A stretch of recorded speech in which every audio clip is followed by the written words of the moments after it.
If you're brand new to hydroponics, probably the first decision you're going to have to make is what grow method you want to use. So you got a bunch of choices. You got either kratky, ebb and flow, Dutch bucket, deep water culture, NFT, nutrient film technique. Now I kind of use a combination of just about everything for my own personal grows. I've got some Dutch buckets, that's what's growing behind me over here. Currently it's running strawberries, but I've run a bunch of other stuff in there as well. Now every method's going to have some advantages and disadvantages. My personal go-to is the Dutch bucket, and that's been very successful for me and the least amount of maintenance. The downside is the initial setup is going to take a little bit more work because you're going to need pumps. But don't feel obligated to try it with a Dutch bucket right away. The next thing you're going to have to think about for hydroponics is light.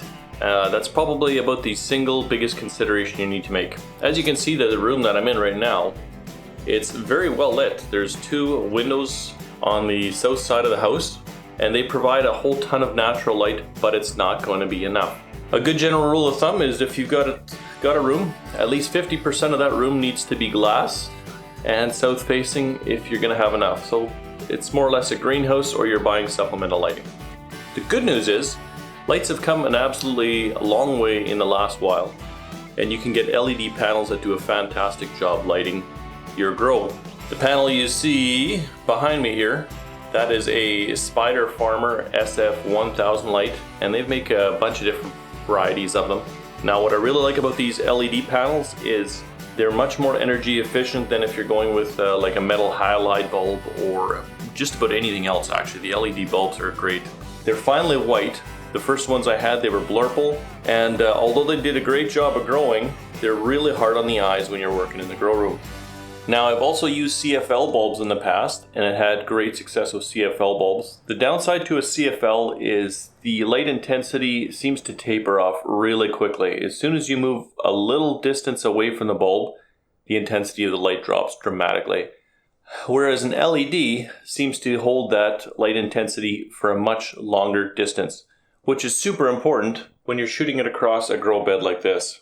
Now if I've already overwhelmed you, hang tight. At the end of the video, I'll kind of give you a walkthrough of a beginner setup and some easy nutrients, etc., just to get you going, get you started, and see if it's something that you want to invest a little bit more into. The next decision we're going to have to make is if we want to make a sterile res or if we want to do a living reservoir. Now in a nutshell, the sterile res keeps all the bacteria, microbes and stuff like that out. Essentially what you're trying to do here is eliminate the Pythium root rot or any root issues, bacteria that are not beneficial to the plant or microbes living in there that we do not want going. Now I've tried both ways over the years, and I have definitely gone with a living reservoir. So a living reservoir is exactly what it sounds like. There's a bunch of products on the market that kind of mimic, I shouldn't say mimic, they actually have a lot of the microbes, fungi, etc. that are naturally occurring in the soil, and they allow you to purchase this and put it inside your reservoir.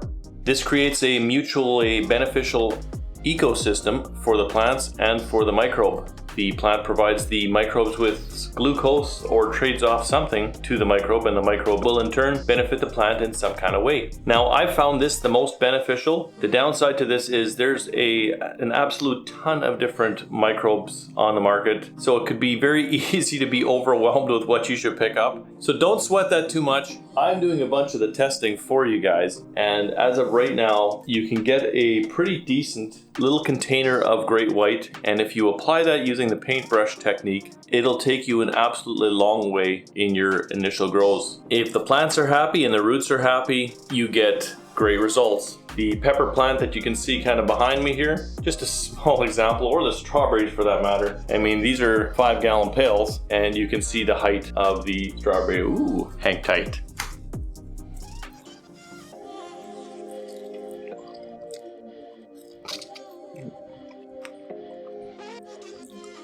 Sorry, couldn't resist. Yeah, so anyway, back to it. If the roots are happy, the plants are happy, and you're going to get better production on. That's really what you're looking for with the beneficial microbes. And you don't have to break the bank with this stuff. I know initially when you'll pick up some of the containers of these things, they'll look like they're bloody expensive. I bought a bigger container of Great White quite a long time ago, and I experiment with it constantly on this channel. And I'm still going with it because I figured out how to stretch it about as far as I can. So the next maze of stuff to travel through is going to be nutrients. If you go through any grow shop, you can very quickly become extremely overwhelmed with what they have to offer. Now, I don't know, there's probably an absolute ton of great nutrients out there. I started out with general hydroponics. If that's something that's kicking around in just about everybody's area and you can get it at a local grocery store, it's worked great for me. It's a good starter nutrient. Not only that, actually, I mean, you can use that one as long as you like. But if you're starting out, get yourself a little digital scale and just go right to dry nutrients in a 3-part. That's, it works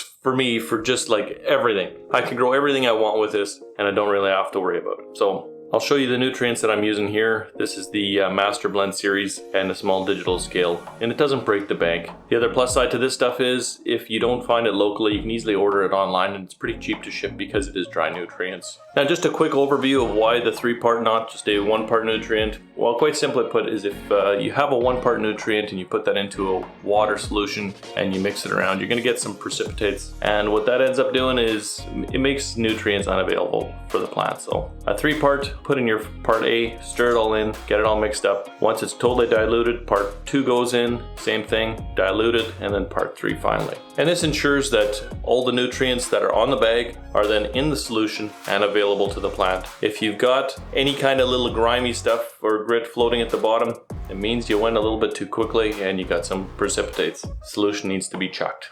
Now the next thing to talk about is probably pH and ppm. So you need the water solution or the nutrient solution that your plants are feeding from to have a specific pH. This makes the nutrients all available to the plant. If the pH is too low, certain nutrients will become unavailable, and the same goes for if the pH is too high. Probably the best little testing kit I've found is the General Hydroponics kit. It's relatively cheap and you can test for quite a long time with it. I've tried a bunch of the digital meters, and the only one that I've found to be any kind of reliable is the one I'm using here on my Dutch Bucket Grow. That's been a great little meter, but even those, there is times where you have to calibrate them to make sure that they are actually reading what's in the solution. Briefly on pH fluctuations, if your pH is consistently going up and you have to pH down, it probably means your nutrient solution is too weak, and the same goes the other way. If your pH is consistently dropping and you need to add pH up, your nutrient solution is either too strong or you likely have some kind of biomass that's rotting away inside your reservoir. So something to kind of keep an eye out for.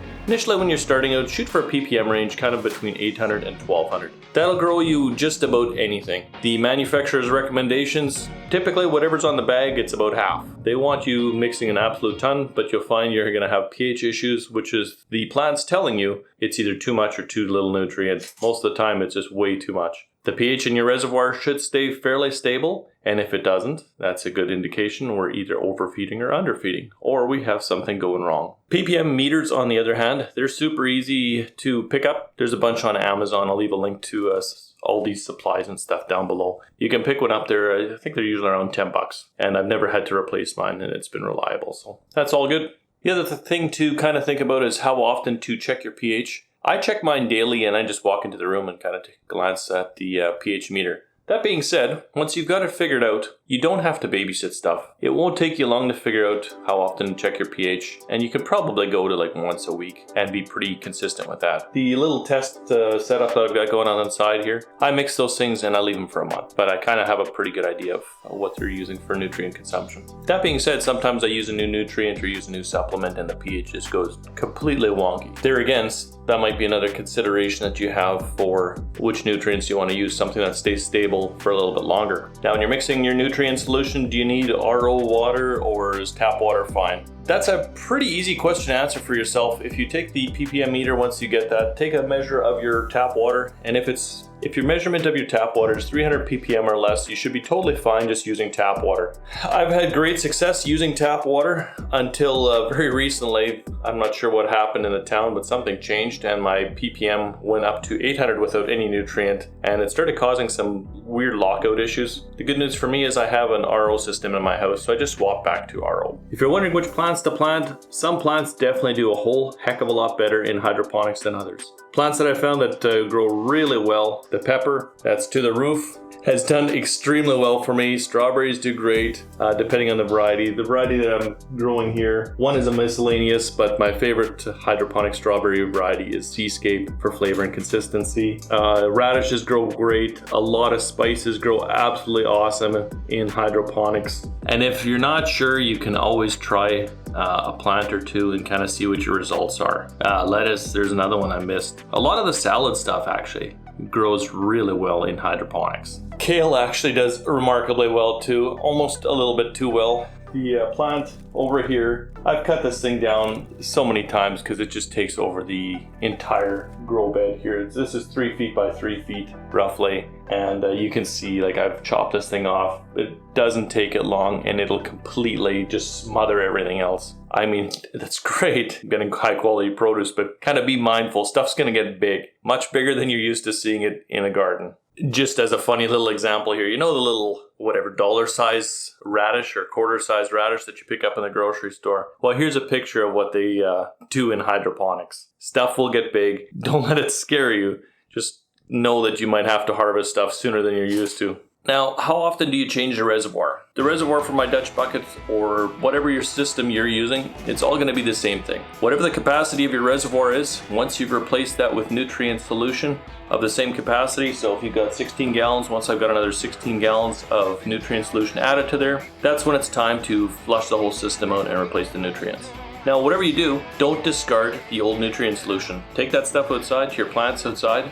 They will thank you and they will love you for it. It's not useless completely. It may be missing some nutrients, but there's still going to be other leftover nutrients that the plants outside in the soil will buffer for you and make available. Okay, so if you're brand new, where do you get started or what do you do first? Well, the easiest thing to probably do is pick up a 5-gallon pail and get a grow lid for it. You can pick these up at any local hydroponics store. I'll also leave a link to that down below. As far as a nutrient, just get a simple 2-part. I've recently tried the Floraflex series 2-part and worked really good for me. So that's an easy way and it's a cheap way to get started. I think the entire Floraflex line is all of 50 bucks. A pail, a lid, probably $60 later. And I guess depending on what kind of lighting you want to go with, those lights there, if you're going to go big right away, I think they're around 200 bucks a piece. You don't have to start there, just get a couple of CFLs, play with it, decide if it's what you want. Inside the pail, make sure you put an aquarium bubbler to keep your nutrient solution going. Now Hydro, I'm looking for you to chime in on this one.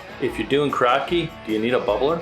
You'll probably want a timer as well just to turn the lights on and off for you, so it's not something you have to do daily. A great plant to get started out with is radishes or any kind of salad stuff like lettuce. They're very forgiving and they grow quickly, so it'll easily get you a chance to see what kind of results can be obtained. I hope this has helped some people get started with hydroponics. If you do have questions, I'll be happy to answer them. Leave them down below. I'm not trying to mislead anybody. I'm not the hydroponic guru or the expert. I'm still a guy learning very much as well. As you can see behind me, I've got test pails going there, and the intention of that is to keep learning for myself and try different products and help other people, other growers kind of figure out what works best for them as well. Now, if you are growing and you want to learn along with me, don't forget to hit the subscribe button, because anytime I do an experiment like that, an A/B test comparison, it shows up back on this channel so we can learn together. Plus, you can provide me feedback of tests that you want to see me run in those pails.